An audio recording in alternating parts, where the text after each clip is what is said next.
लोगों पर दरियाए सिंध बंद कर रहे हो? क्या मुकदमा तुम हमसे लड़ोगे?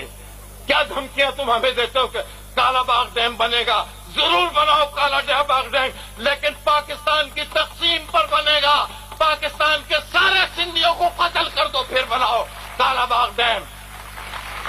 अभी तो कुछ लोग लड़ रहे हैं, मैं आपसे कहना चाहता हूं, और मैं आपसे हारी कमेटी वालों से कह रहा हूं कि भैया मैं तो बुढ़ा हो गया हूं, 2-3 साल में मर जाऊंगा, मुझे भी बुला लिया करो।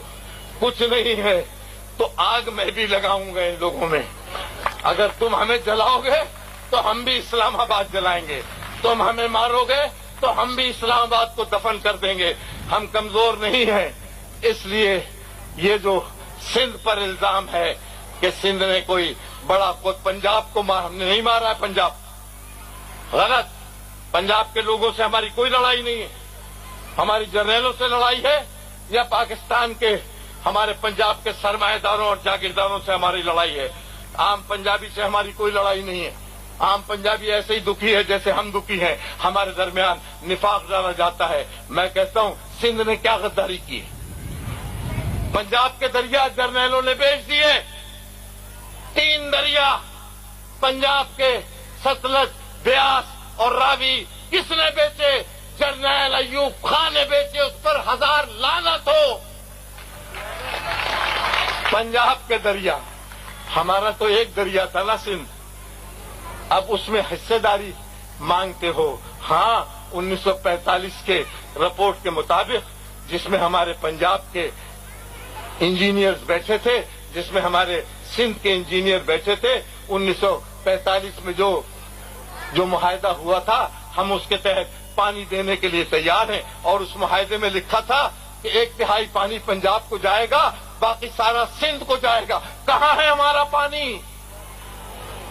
और उस पर तुम मजीद सिंध की मर्जी के बगैर छोटे सूबों की असेंबलियों की करारदाद को रद्द करके अगर तुम काला बाग डैम बनाओगे तो हम तुम्हारा ये मंसूबा अमल दरामद नहीं होने देंगे। अब मेरे प्यारे भाइयों, एक बात मैं और कहना चाहता हूं। कम से कम हमें एहतियात की जरूरत है। हमें हुक्मरानों की साजिशों में नहीं पड़ना है।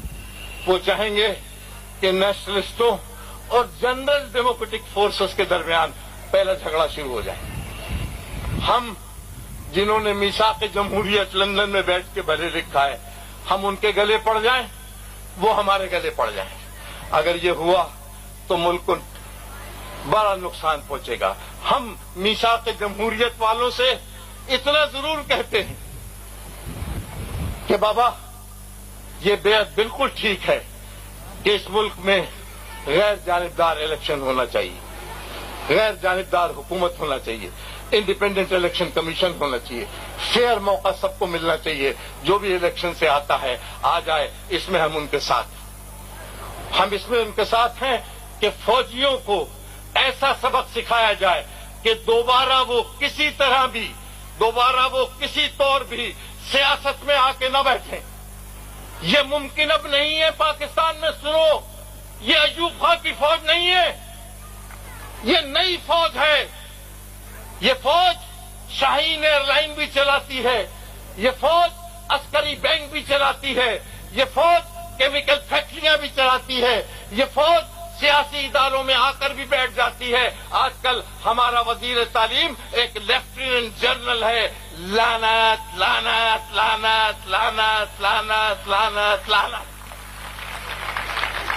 800 के करीब या 8000 है, मैं फिगर भूल गया हूं, चलो जितने भी हैं। हुकूमत ने कहा है कि 800 फौजी पंजाब में भर्ती किए जाएंगे, जो प्रोफेसरों को, टीचर्स को, लेक्चरर्स को मॉनिटर करेंगे कि एजुकेशनल सिस्टम कैसा चल रहा है। बदबख्तों, मुल्क का तो दिफा कर नहीं सके।